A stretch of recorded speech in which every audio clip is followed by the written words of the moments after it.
सोनाक्षी सिन्हा जो है पूरा हमने जो देखा है कि पूरा परिवार उनके शामिल थे, अच्छे से शादी हुई है, तो आपको क्या दिक्कत होना चाहिए? आपको नहीं होना चाहिए। आपके पास भी 2 बेटी है ना, कल को ऐसा ना हो कि आपकी बेटी भी ऐसा कोई कदम उठाए तो आप क्या करेंगे? पाकिस्तान की सीमा कैसे क्रॉस करके सीमा हैदर देश के अंदर एंट्री करते हैं और उसके बाद यहाँ पर वो रह रही है, उसके ऊपर ये लोग कोई कमेंट नहीं करेंगे, लेकिन सोनाक्षी सिन्हा के पीछे पड़े हुए हैं।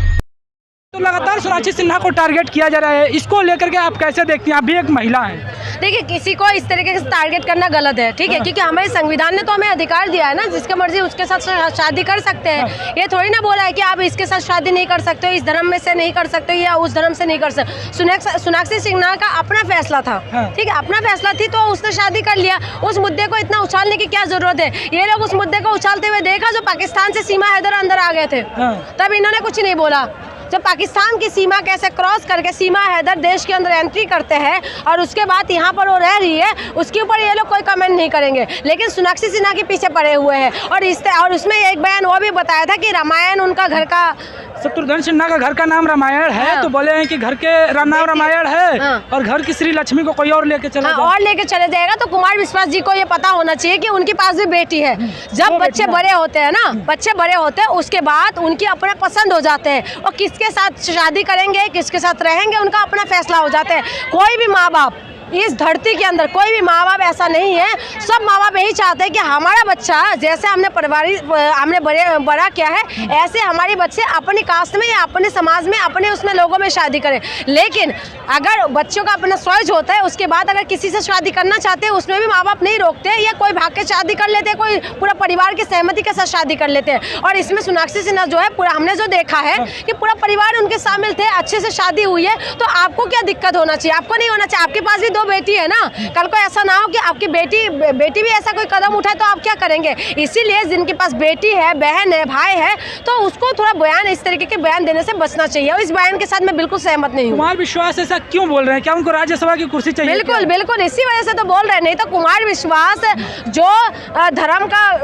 वो बताते हैं, कथा सुनाते हैं, वो और इस तरीके के बयान क्यों दे रहे हैं? जो बात है, जो कुमार विश्वास का तमाम कविता भी मैं सुनती हूँ, तमाम तरीके की जो इनका भाषा वो है, कथा सुनाते हैं, वो मैं सुनती हूँ, मुझे अच्छा भी लगते हैं। लेकिन इस बयान वो मुझे पसंद नहीं है, इस तरीके के बयान, कि आप इस तरीके के बयान सिर्फ और सिर्फ अपनी राजनीति को चमकाने के लिए दे रहे हैं। क्योंकि इनको पता है जो बीजेपी की राजनीति है, उस बीजेपी की राजनीति, बीजेपी क्या चाहते हैं, कौन सी एंगल से बीजेपी चलते हैं। बीजेपी को जब तक हिंदू मुसलमान नहीं करता तो बीजेपी को तो रोटियां इनका पकता नहीं है। तो इनको ये लग रहा है कि सोनाक्षी सिन्हा को टारगेट करके इस तरीके के बयान देके वो अपनी राजनीति चमकाए, इसी वजह से वो अपने फायदे के लिए इस तरीके के बयान दिया है। आपने सीमा हैदर की बात की, सीमा हैदर की वीडियो हो रही है सोशल मीडिया पे सर्कुलेट, क्यों दिखा रही है प्रेगनेंसी वाला?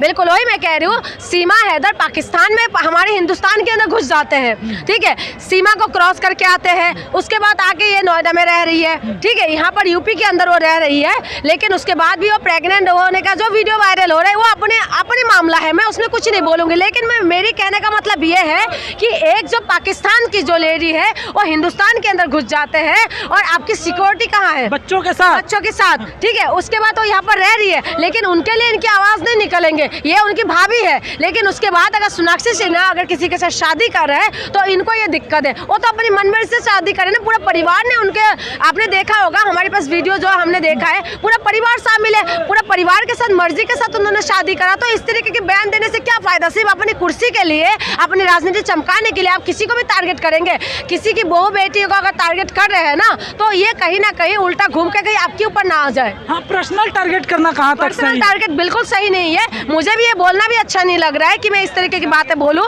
लेकिन मुझे बुरा लग रहा है कि इस तरीके के बयान देने से बचना चाहिए, खास करके महिला, ठीक है, महिलाओं के लिए इस तरीके के बयान मत दीजिए, क्योंकि आपके पास भी, खुद के पास भी तो है ना। जब खुद के ऊपर आते हैं तो दर्द बहुत होता है, लेकिन दूसरे के ऊपर जब होता है ना तो दर्द नहीं होता। हमारे देश में आज़ादी है, किसी के साथ भी आप हमारी ये स्वतंत्रता है, ये संविधान हमें अधिकार देते हैं, संविधान अधिकार की वजह से वो 18+ है, उसके बाद तो जो मर्जी कर रहे हैं। अच्छा, 2 मिनट हम बात करना चाहेंगे सीमा पे। अभी जो लड़का है उस लड़के की नागरिकता क्या होगी? मम के नागरिकता पे, अपने मम्मी के नागरिकता पे पाकिस्तानी कहलाएगा या भारत का कहलाएगा? ये मुझे नहीं पता कि किसका क्या कहलाएगा, क्योंकि उनकी, मैं उस मैटर में मैं जाना ही नहीं चाहती हूँ। मुझे नहीं पता कि क्या चल रहा है, लेकिन एक मुद्दा जो आपने मुझे बताया, उस मुद्दे के ऊपर मैं बता रही हूँ कि ये तो सीमा हैदर तो इनकी भाभी लगते हैं, ठीक है, लेकिन सोनाक्षी सिन्हा जो इस देश की बेटी है, इस देश की बेटी के ऊपर इस तरीके की टिप्पणी करते हैं। लेकिन सीमा हैदर के लिए कुछ नहीं बोलेंगे ये लोग, कभी बोला इनके मुंह से कभी देखा सीमा हैदर के लिए कुछ बोलते हुए? और बोलना भी, देखो मैं महिलाओं के लिए गलत नहीं बोल लूँगी, लेकिन वो तो सीमा क्रॉस करके आए ना, इसमें तो घुसा है ना वो,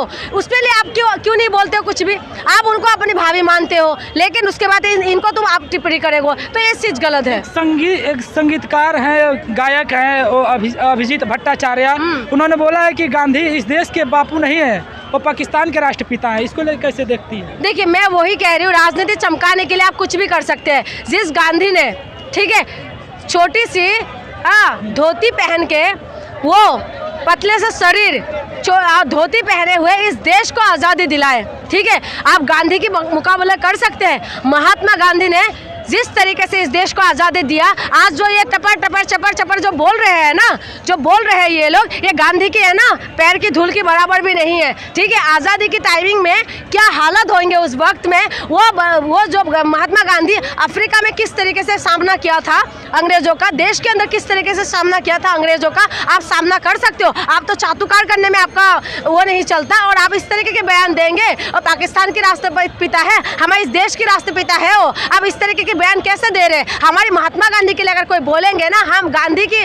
देश में हैं, इस देश में अगर हम लोग गांधी को पूछते हैं कि हमारे राष्ट्रपिता है, और इस तरीके के बयान देने से उनको बचना चाहिए। लेकिन ये सब पॉलिटिक्स है, इसी वजह से वो इस तरह के बयान लोग हैं जो लगातार गांधी को पाकिस्तानी साबित करने की कोशिश करते हैं, पाकिस्तानी बताते हैं, जबकि इतिहास यह बताता है कि जो हिंदू महासभा थी, हिंदू महासभा मुस्लिम लीग के साथ गठबंधन की थी, कराची में, कराची या लाहौर में असेंबली में उन्होंने गठबंधन किया था हिंदू महासभा। मैं वही चीज कर रही हूँ कि ये लोग, मुझे भी थोड़ा सा वो मेरे भी दिमाग से उतर रहे हैं, लेकिन महात्मा गांधी के बारे में मैंने जितना सुना है, जितना पढ़ा है, हमने नहीं देखा महात्मा गांधी जी को, लेकिन हमने पढ़ा है, वो राष्ट्रपिता कहते हैं। हमने उनको क्या नाम, वल्लभ भाई पटेल जो थे, तमाम जो बड़े बड़े जो नेता थे हमारे देश के अंदर, आज़ादी में जो इनकी अगुवाई कर रहे थे महात्मा गांधी ने पूरी तरीके से इस देश के लिए अपनी ज़िंदगी कुर्बान कर दिया। यहाँ पर उनको गोडसे ने उनको गोली मारा, ठीक है, और शहीद हो गए इस देश के लिए। लेकिन आज के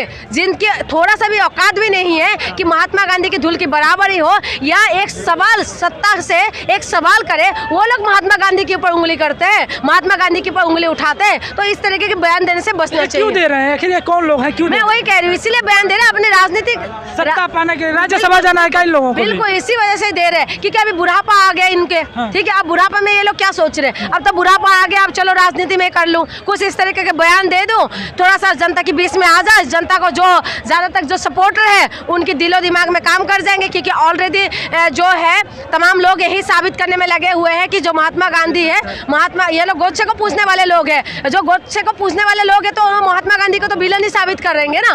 तो इसीलिए वो लोग इस तरीके के बयान दे रहे हैं, और ये उन्हीं लोगों को खुश करने के लिए इस तरीके के बयान दे रहे हैं, जो थोड़ा सा जो लोग हैं वो लोग खुश हो जाए। ये देश राष्ट्रवादी से, ये देश गांधीवादी से चलते हैं। हम लोग, गांधी जी ने अहिंसा का रास्ता अपनाया, और जिस गांधी ने अहिंसा के रास्ता अपनाया, उस महात्मा गांधी को आप इस तरीके से बोलेंगे, वो हमारे राष्ट्रपिता है। हमारे राष्ट्रपिता को इस तरीके, राष्ट्रपिता का दर्जा किसने दिया? सुभाष चंद्र बोस ने। कुछ लोग तो राष्ट्रपिता मानते भी नहीं है। वही मैं कह रही हूँ, सुभाष चंद्र बोस कौन थे इस देश के लिए? उनका योगदान तुम दे सकते हो। तुम आज जो सत्ता में जो लोग बैठे हो, तुम सत्ता से एक सवाल नहीं कर सकते हो, और तो आप गांधी के ऊपर उंगली उठाते हो, आप सुभाष चंद्र बोस के ऊपर उंगली उठाते हो, तमाम आज़ादी के जो कुर्बान हुए लोग उनके ऊपर उंगली उठाते हैं। तो ये बहुत गलत है, इस तरीके के बयान देने से बचता है। मुझे तो तकलीफ होता है, दर्द होता है कि इनकी थोड़ी सी राजनीति चमकाने के लिए ये इस तरीके के बयान दे के बैठते हैं।